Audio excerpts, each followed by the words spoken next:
Welcome to Kenton Teaches. Enjoy the video. In this video, I will explain how to run fast in Zelda, A Link to the Past. First, acquire the Pegasus boots from the Sahasrah's hideout after rescuing the princess. These magical boots grant Link the ability to dash, dramatically increasing his ground speed. To activate the dash, simply hold down the assign button. This technique is fundamental for traversing the expansive world efficiently and reaching your objectives in record time. Mastering this basic movement is your first step to becoming a speed demon in Hyrule.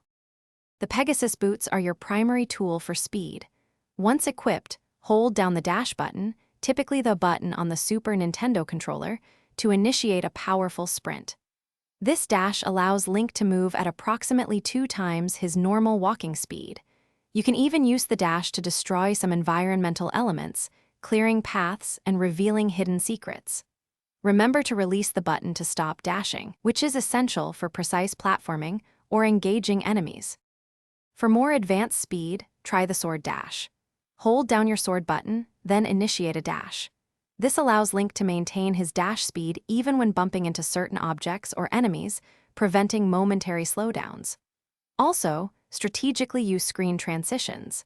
Dashing into a new screen often resets Link's movement state, allowing you to immediately reinitiate a full-speed dash without any acceleration delay. Practice these techniques to shave precious seconds off your travel times.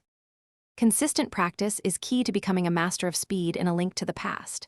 Spend time dashing through the overworld, memorizing layouts, and identifying the most efficient paths. Understanding enemy placements and environmental hazards will help you avoid unnecessary stops. Remember, every second counts, so refine your inputs and route choices. With dedication, you will be zipping across Hyrule, completing your quests with impressive swiftness and efficiency. Thanks for watching. Please subscribe if this video was helpful.